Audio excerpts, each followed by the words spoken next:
Darkstream, VoxDay, VoxDay.net, and unauthorized.tv.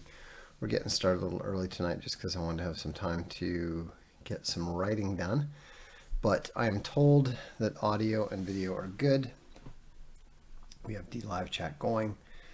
We have the unauthorized chat going, and super chats are live. So Glenn enjoys the guitar riff over on the unauthorized chat.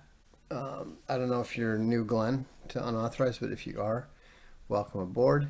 I don't remember. Actually, I think I forgot.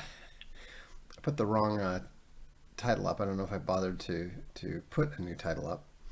But in fact, what we're going to discuss is the end of the cult of free and the knock-on effects that can be affected or can be expected throughout the world of the people who utilize the cult of free and rely upon the cult of free.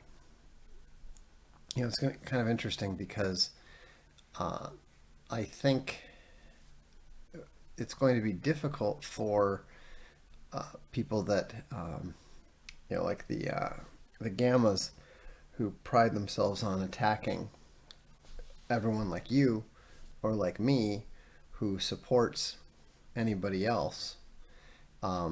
Apparently, we're all pay pigs. You're, if you're a subscriber to Unauthorized, then you're a pay pig for Owen and I.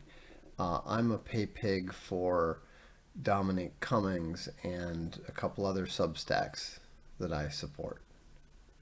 You know, it's going to be interesting to see what their attitude is going to be now that Elon Musk has made it clear, something that I've known was inevitable, and the Substack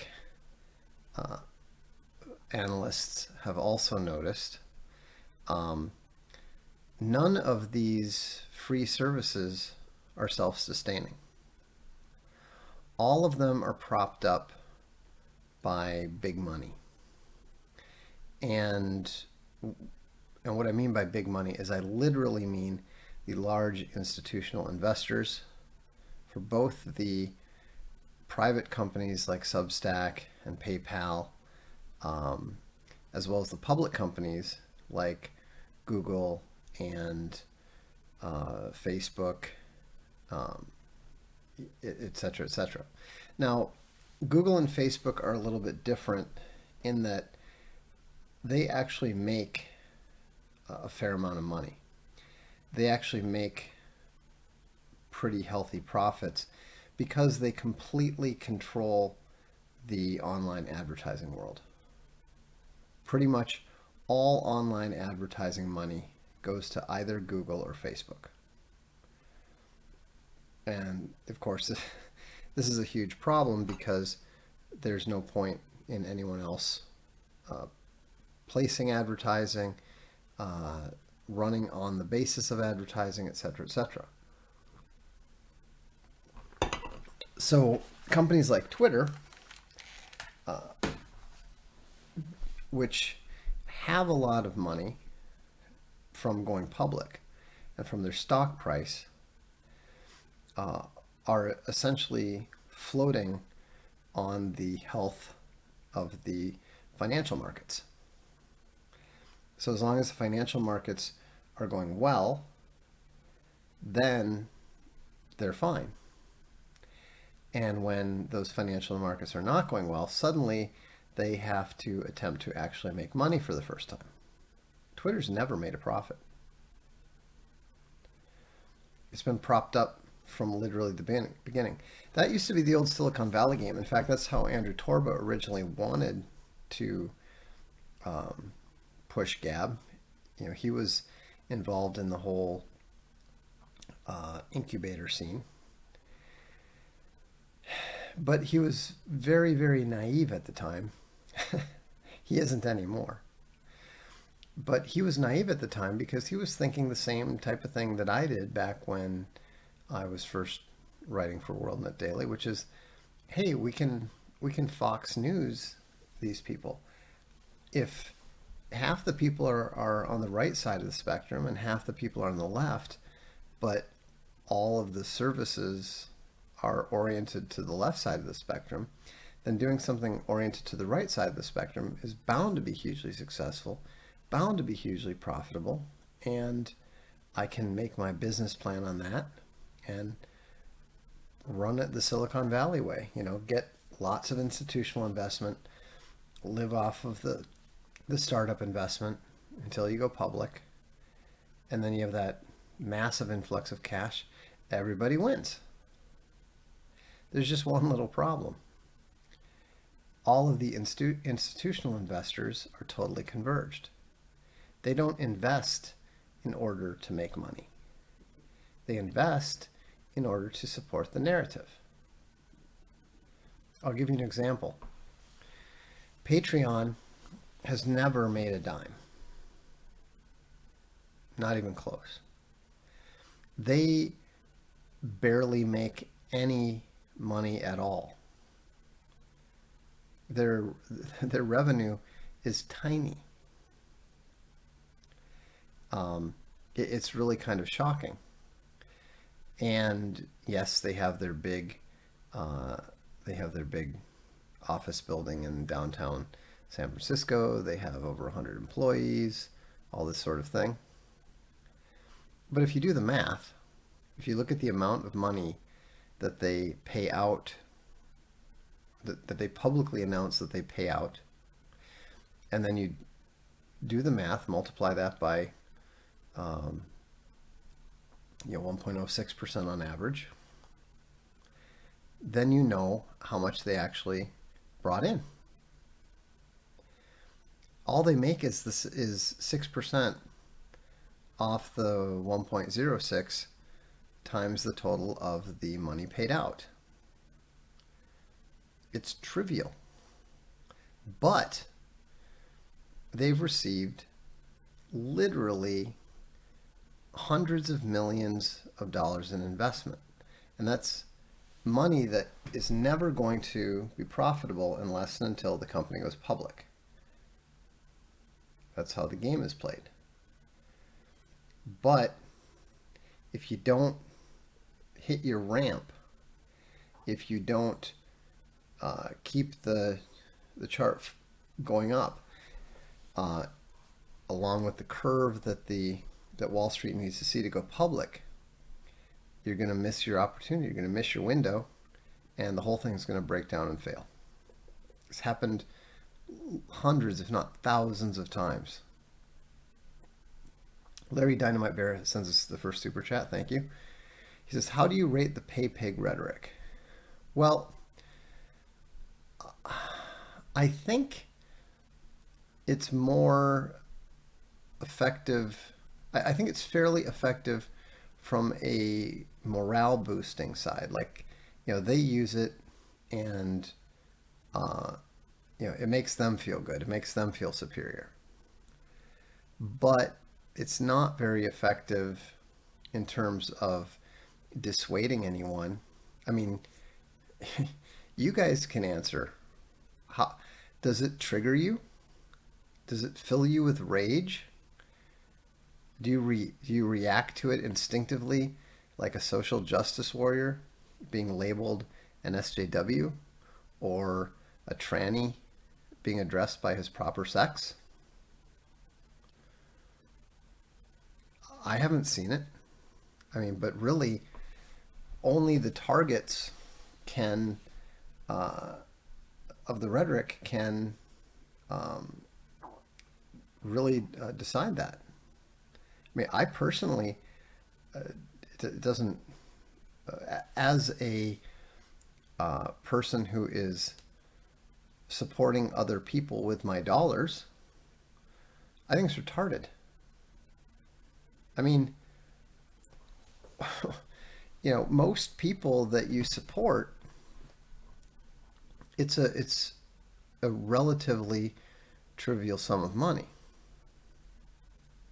And now, obviously, there are the big supporters, the strong supporters, the people who come in for thousands or hundreds, annual supporters, that sort of thing.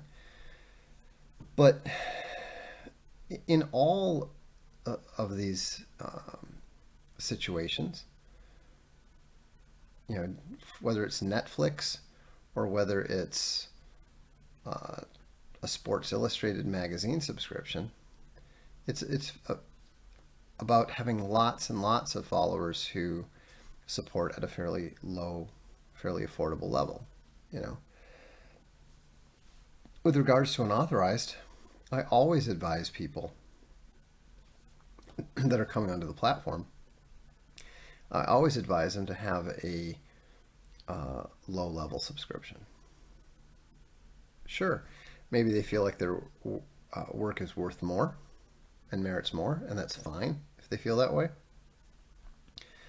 But my opinion is that it's better for it's a much stronger position to be to have thousands of committed supporters who have skin in the game, as Talib would say, um, rather than have a few big supporters. No chance sends a super chat. I hope to be a mega donor as my meme stocks play out. Uh, I hope that works out for you too. But the thing is that uh, there's just a fundamental misunderstanding of both economics and business when they're attacking people as grifters and so forth. I mean, the funny thing is, there really aren't that many people that can reasonably qualify, because the people that we would consider to be serious grifters, people that will, I would refer to them more as whores. Um, the Ben Shapiros, the Jordan Petersons. I mean, they don't need to get small support from people. They've no need for it. It just came out today that Ben Shapiro is being astroturfed by Twitter. We know he's been astroturfed by YouTube.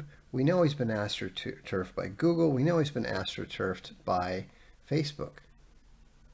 He gets pushed constantly. His popularity is not legitimate. It's all fake. Larry Dynamite Bear sends a thumbs up and a healthy super chat. Thank you. Um,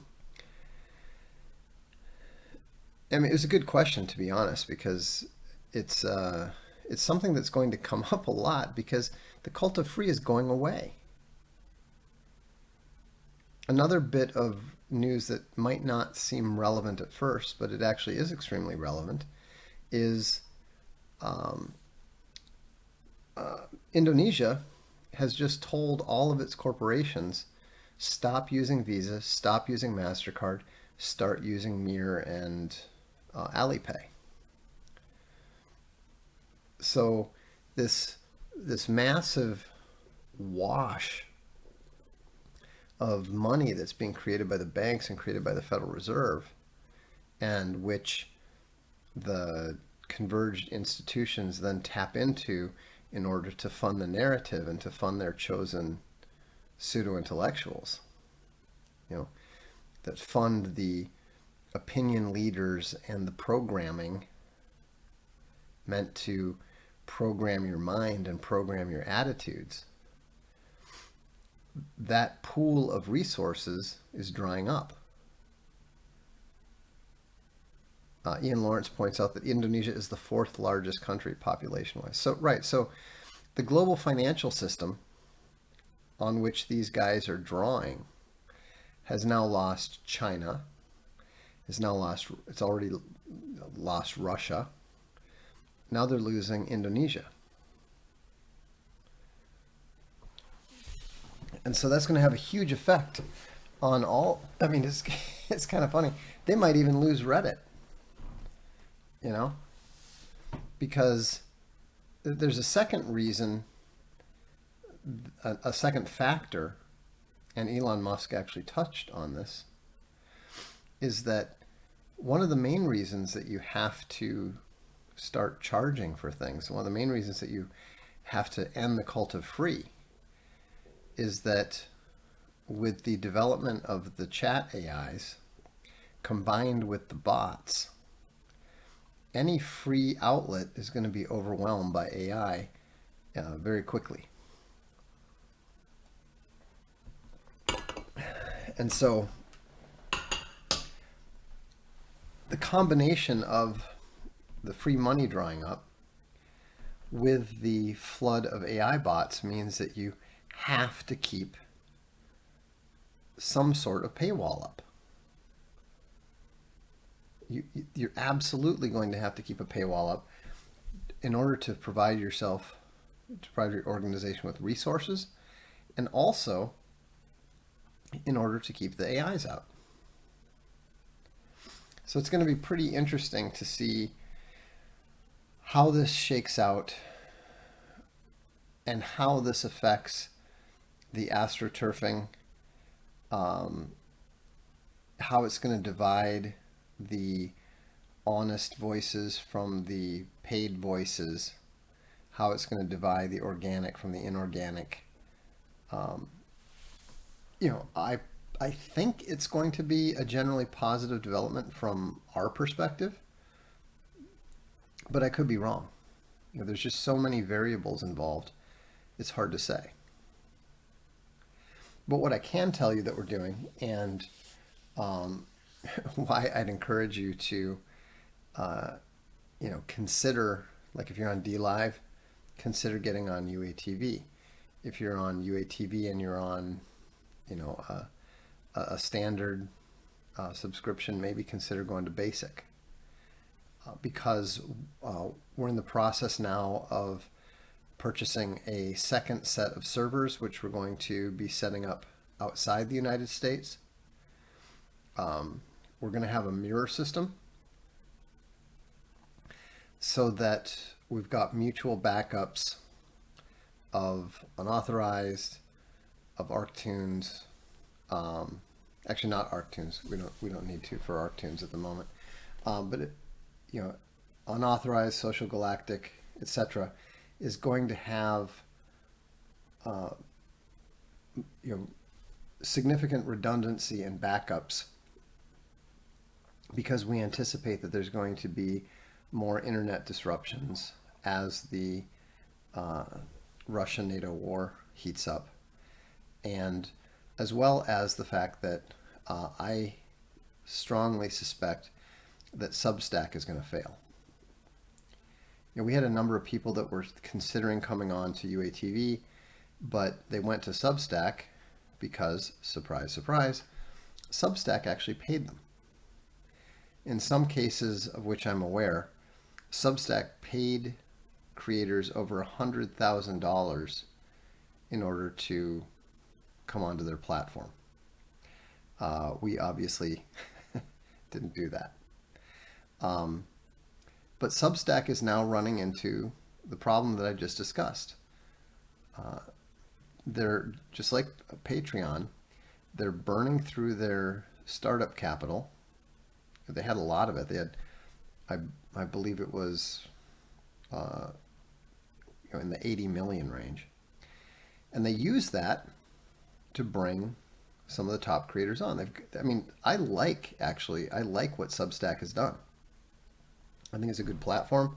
I've got friends and people that I respect who are on there. We also haven't been able to, as usual, it's taken us longer to get our act together. So all we've got is the video stuff. We don't have the text stuff like Substack that we're eventually going to have. Blitzkrieg Bear said, Substack came out of nowhere. I thought it was strange. There's nothing strange about it. When a company like that comes out of nowhere, it means that it's got massive resources. And so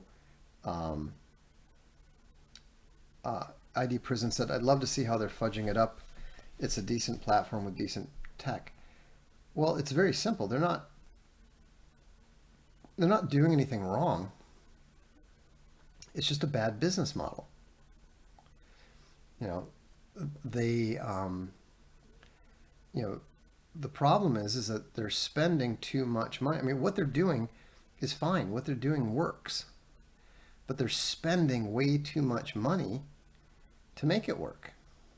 And so it's going to fail. You know, they're not getting the growth that they need to go public. And if they can't go public, they will have to sell out, and then, you know, half the creators will leave it. Have you asked Dylan Sacaccio to come to UA? No, I have not asked anyone to come to UA. The last person I talked to about joining unauthorized was Nick Fuentes. A number of people had talked to me and talked to him. We had a conversation, and we mutually agreed that it didn't make any sense from our perspective or from his perspective for him to join unauthorized. And I can't speak for him, but I'm glad that we mutually agreed upon that. You know, it's and as far as like cozy TV goes, I strongly suspect that, you know, that was, for me anyhow, is one of the first indications that Nick had taken some sort of minor ticket in some capacity. You know, I don't. I mean, cozy is an obvious imitation of unauthorized. You know, it's fine. But if you look at the kind of people that are on it, and you look at what they do, and you look at the way that the technology is, the particular technology is being utilized, it's pretty clear that you know, that was something that was you know, not the kind of thing that we would want to do. Aha says, isn't cozy failing? I don't know. I don't pay enough attention to it. I understand, based on Gab, there seems to be some drama with Milo. Surprise, surprise. But Sam says, glowing reviews. Yeah, anytime there's glowing reviews of, you know, some new little streaming channel, you know, there's something going on.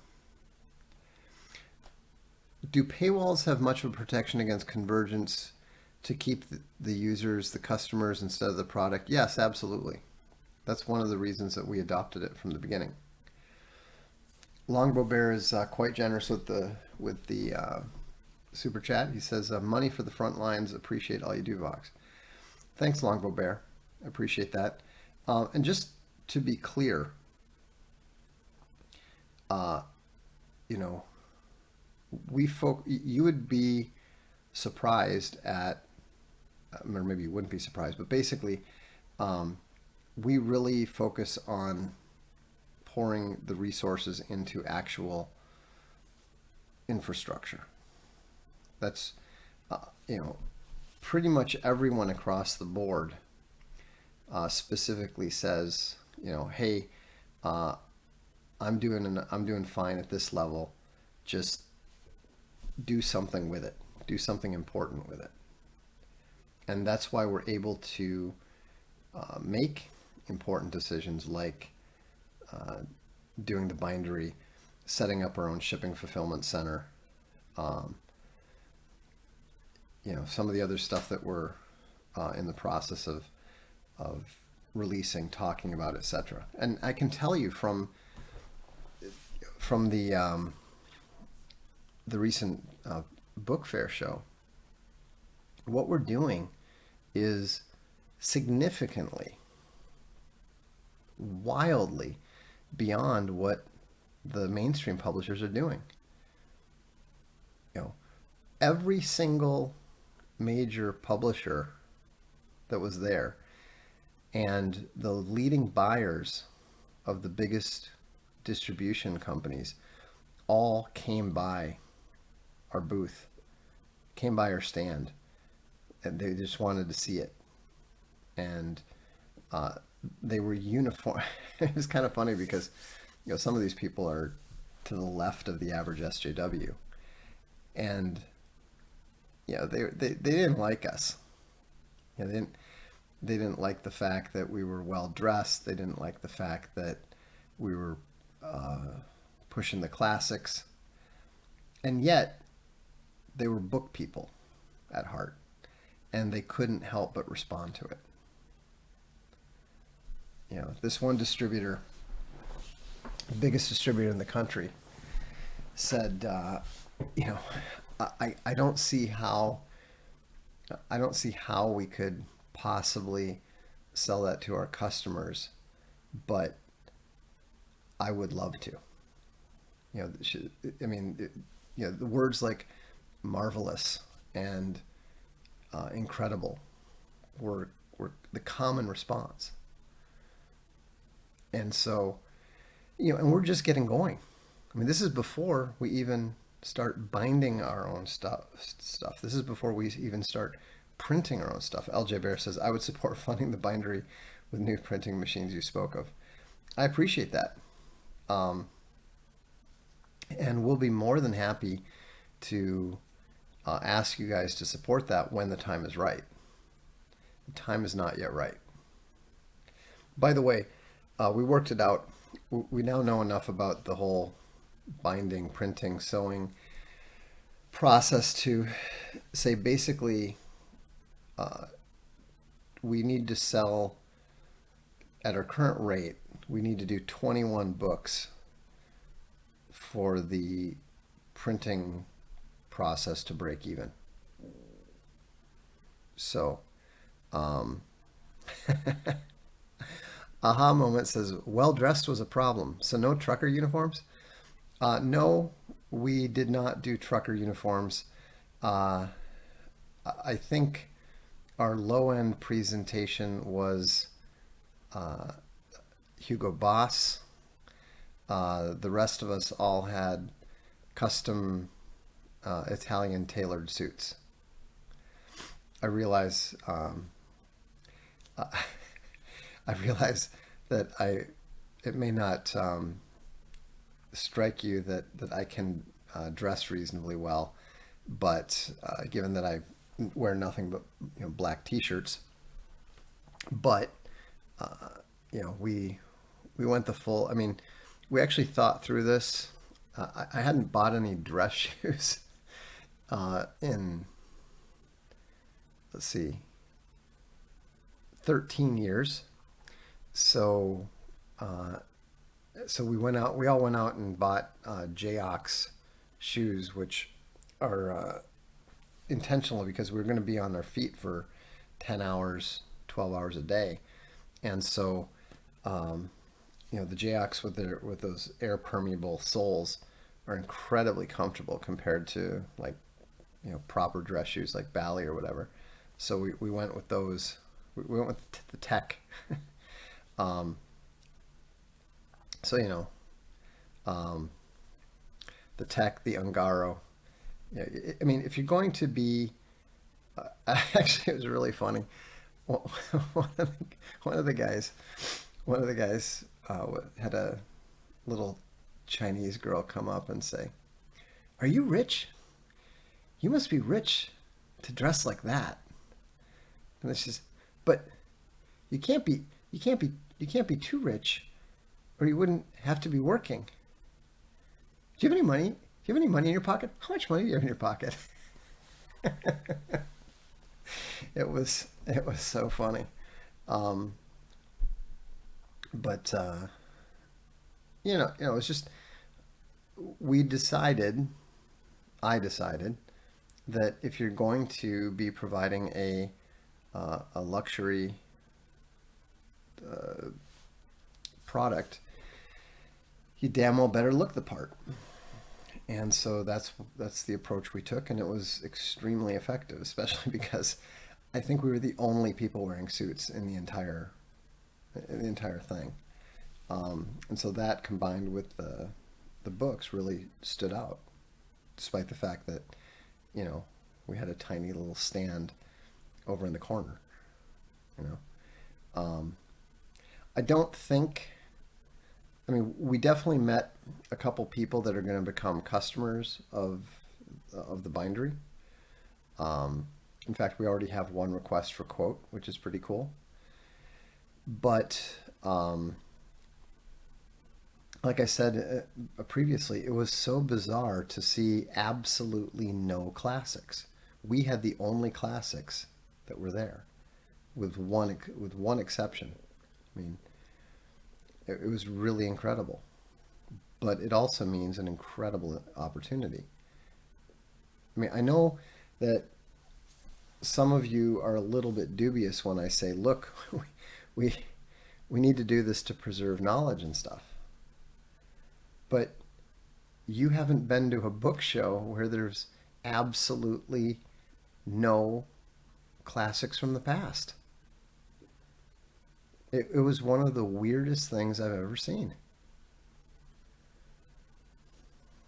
And so, um, and the thing is that everybody loved it, you know. And so I believe that it's in keeping with our mandate to pursue the good, the beautiful, and the true.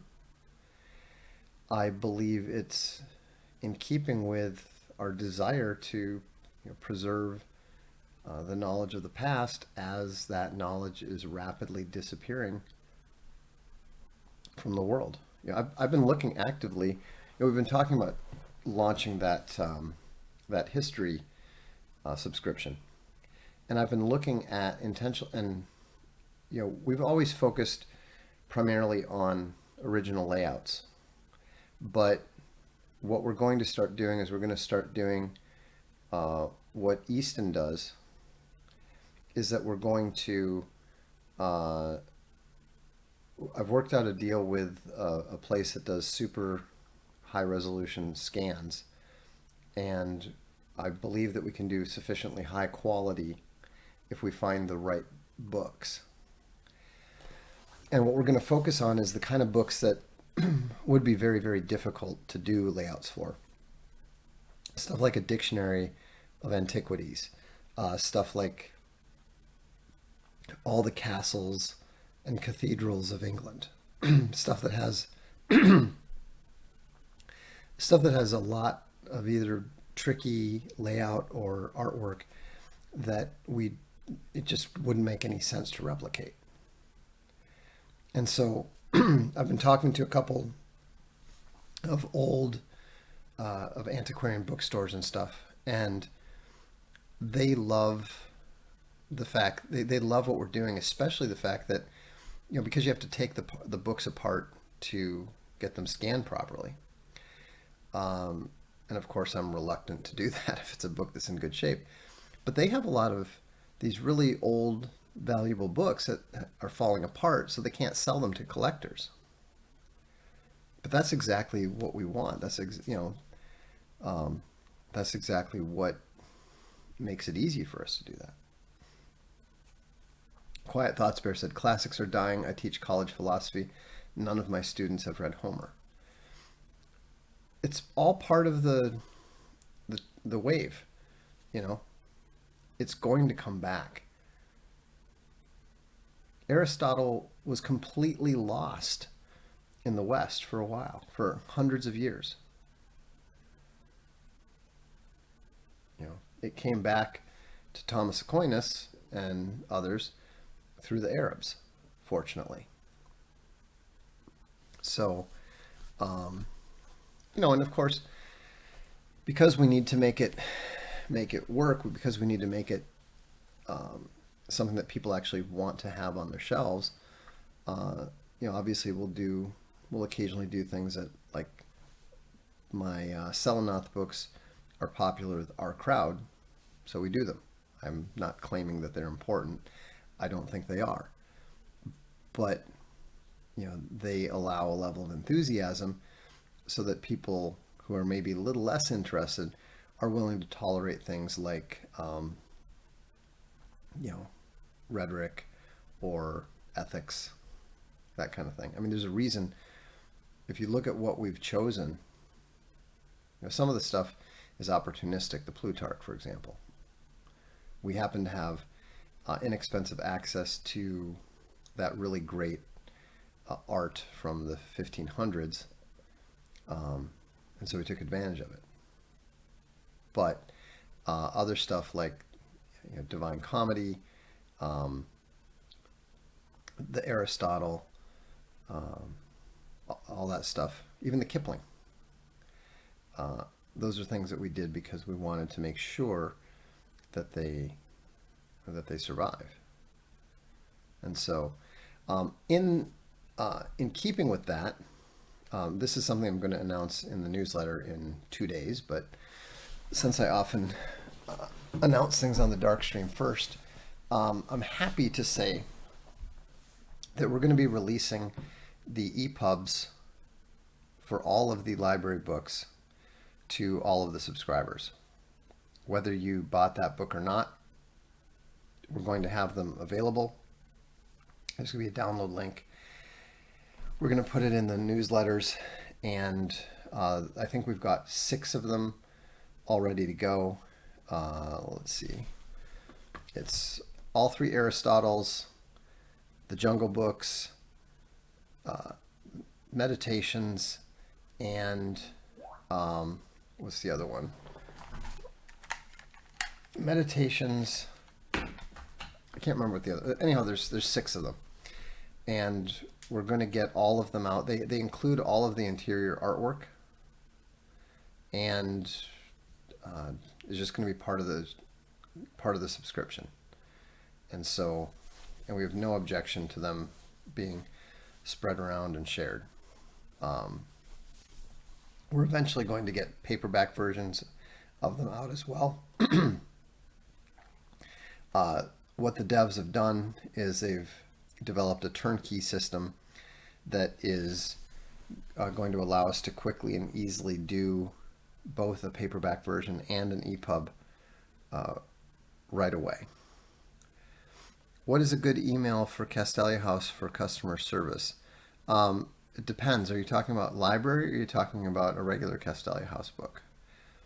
We've got all that stuff set up. The shipping center is now going to be handling the customer service, so we'll get that stuff up soon.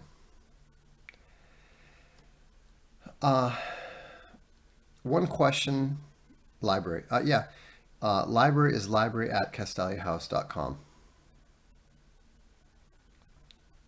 So one other thing that I should mention is I'm just placing the order for the initial bookbinding tests, and it turned out that getting the blank paper bound was just as expensive as getting regular stuff bound. So what we're going to do is we're going to bind the second edition of Meditations. We're going to bind like 200 of them. An unknown percentage of them are going to be failures because we're experimenting and learning how to do what we're doing. Most of them will not be gilded, and they're going to be stamped with foil because it doesn't make sense. But we will, for all of those that turn out nicely, we will make available for those who want to buy them. These will be the very first books that are produced at the bindery. We're not taking orders for them, but if you want to, just like we did when we started, if you want me to put your name on a list for one of them, we'll sell them for less than we sell the subscriptions. I don't know if the price will be $50 or $75, but it'll definitely be under $100. They're going to have the same type of leather. Um, they may actually have a Castalia library, or have a Libraria Castalia print on um, the book, because that's the stamp that we have. If we can get the plain one, then we might consider in time, then we might just do the regular library stamp. But um, anyhow, if that's of any interest to you, and I'll put up a post in a couple weeks, but you can just shoot me an email and put meditations to in the uh, on the subject, and we'll save your email, and let you know when, if and when they're available. Obviously, as soon as we have them, uh, I'll be very, very happy to show them off, do a tour of the bindery, etc., on the stream. But yeah, I mean, it would amaze you to know the level of detail that we have to go into with some of this stuff. I mean, the hubbing alone, we're doing a different type of hubbing slash banding, and so the thing is, we we have to test it, but we can't know what's up. Um, we can't know for sure what's up with the the sizes, because what you have to do is you have to measure the existing book block precisely with the calipers, because the moisture in the water in the paper and stuff can lead to slight distinctions. And so what we had to do, we just decided, okay, we'll go with meditations, and then we had to order 5 separate tools, each differing by 1 millimeter, so that we can figure out what works. It's crazy complicated, but it's definitely an interesting challenge. And it also answers the question, how come no one else is doing this? It's like, because it's borderline crazy to be doing it. I mean, we can handle it. Our people are smart enough, our people are talented enough to surmount all of the obstacles. But my goodness, it's really astonishing to see, when you're dealing with real world products, how many things can go wrong. Uh, Exterminator Barry, I'm not. You've sent an email. I've been at the book fair. I haven't looked at any of that stuff. Um, we'll figure it out. I mean, they probably were never shipped to you. The number of books that we shipped out, we didn't get uh, addresses from everyone, so we know that there are some people who didn't get their Leather Junior Classics. We'll get them all tracked down early next month. Um, it's just one step at a time. Exterminator Bear says, thrilled about paperback library. I don't want to loan my good copies. Well, yeah, and that's why, one of the reasons why we did the ebooks. You know, um, Coffee Grounds Bear said, this is awesome. I have a few friends who are interested in buying a library version of Meditations who aren't even UATV watchers. Um, it seems you haven't tried to make waffles with pancake mix. No, we're trying to do everything right. I mean, that the whole reason that we know uh, how the bindery did the hubs, but if you compare them to the Franklin Library hubs, they're not as good. They look attractive, but they're not as attractive, and they're not as solid, and they're not as firm. And so our whole goal was to exceed, equal and exceed the quality level of Franklin Library. And so that's why we bought a machine to do the skiving that the bindery doesn't do. Um, you know, every single, we are going to be able to, have a rounder and backer. That was the machine that was dropped, actually. We have a rounder and backer that lets us provide a rounder curve on the spine, so it's not quite as square as the current ones. So, if you're going to do it right.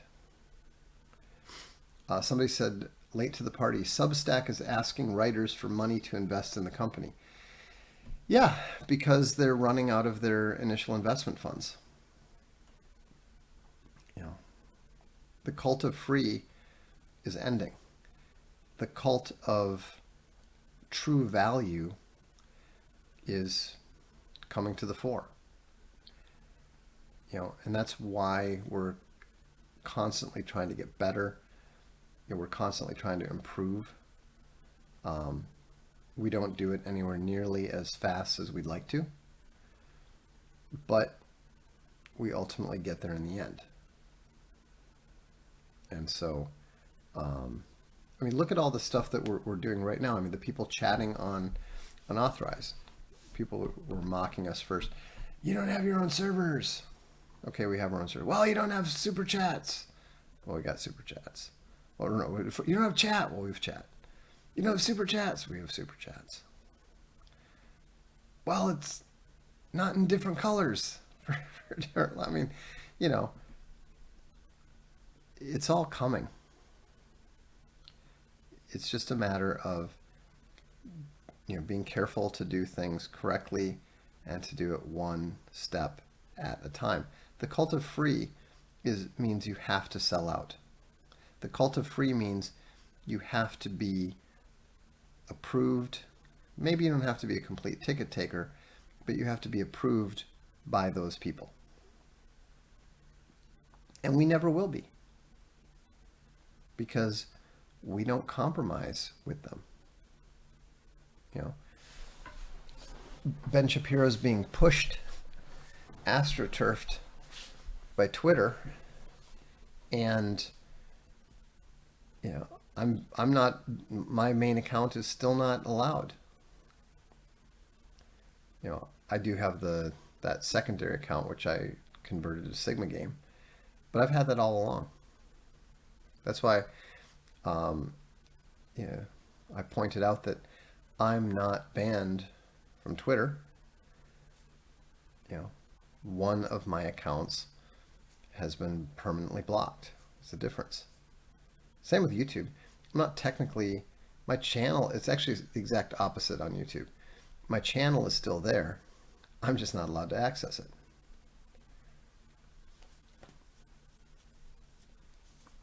So, and obviously you guys are all aware of this, but I very much appreciate the strength of the support and the continued enthusiasm of the support over time. I'm glad that most of you are not disappointed. I'm glad that those of you who are disappointed by various problems and stuff give us the chance to get them fixed.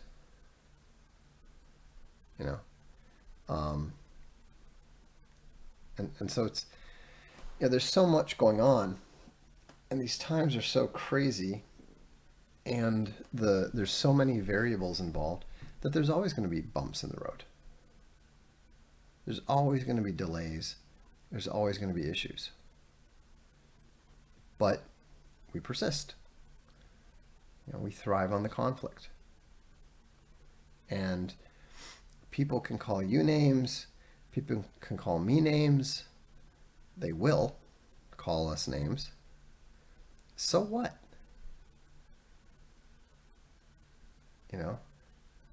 There's just,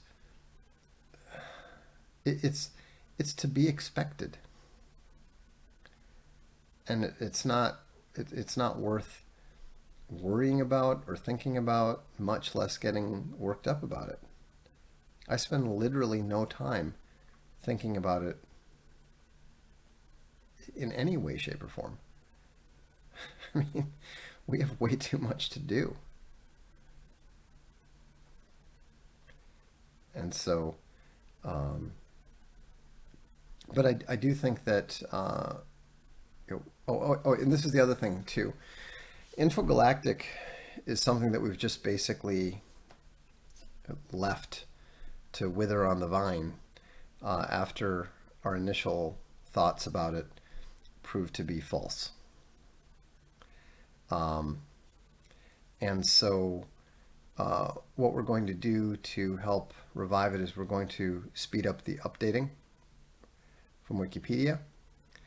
And we're also going to, our goal, I shouldn't say we're going to do it yet. I was told by the devil, let's percolate, but I'm going to say it anyhow. Apologies, guys. The plan is to give open access to Infogalactic editing by everyone who is subscribed to unauthorized. So if you have an unauthorized account, then you will be able, basically your unauthorized account will give you full editing access to Wikipedia. Wikipedia, what am I saying? To Infogalactic. Wikipedia, the reason that we're returning our attention there is because I think that Wikipedia is going to have a significant problem with the AI bots. I don't think that they're going to be able to keep it up.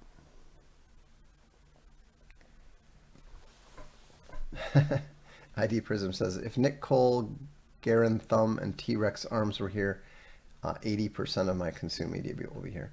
Well, I have no doubt that Nick Cole will be here at some point in time. You know, he has an ability to get kicked off things too. And so, and we'd love to have Nick. I love Nick. He's a great guy. And then I have one last little thing to play for you. This is not a Booster Patrol thing, but I think you're going to enjoy it. So here we go. It's just a taste. It's not ready yet. Let's see here.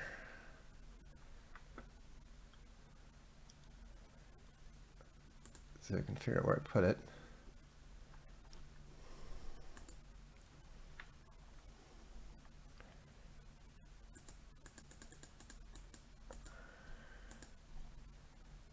There we are.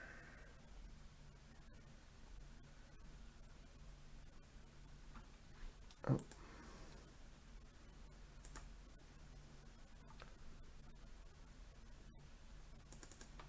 Chuck Dixon's Conan, Book 1, The Siege of the Black Citadel, by Chuck Dixon, read by Jeremy Dorr. The Man for the Task. Slender and lithe, the girl spun in the firelight to the hypnotic beat of the drums. A trilling flute rose and fell with each twirl of her body. A necklace of long white feathers offered tantalizing glimpses of swaying breasts as she danced. By Crom, indeed. That is Chuck Dixon's The Siege of the Black Citadel, being read by Jeremy Daw.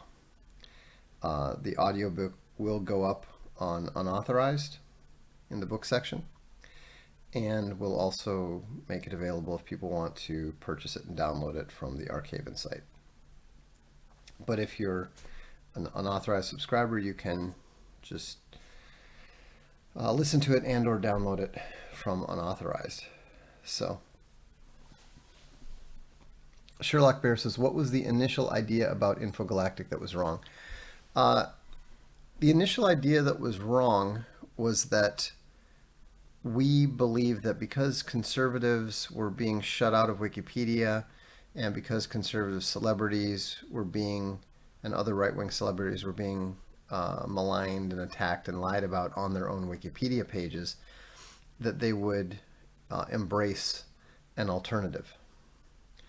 Unfortunately, we found out that practically every conservative, especially public conservative, would much rather whine and cry about Wikipedia, then adopt an alternative or make use of an alternative. Not the first time that's happened, but c'est la vie. So, also, you'll be pleased to know that Chuck Dixon has finished the second Conan, Chuck Dixon's Conan novel. It's called The Caravan of the Damned, and it's really good. And he has also begun writing the third one already. Once the first three are done, we intend to publish them in leather. Whether it's part of the subscription or not, I will leave it to the subscribers to say whether they're interested in that or not. So anyhow, that's all I've got for tonight, but thanks for tuning in. Remember that the cult of free is ending. The cult of true value is the affordable cult that we practice. And I think that you're going to see more and more of the free companies like Twitter, like YouTube, like Reddit, rapidly following suit for the reasons discussed.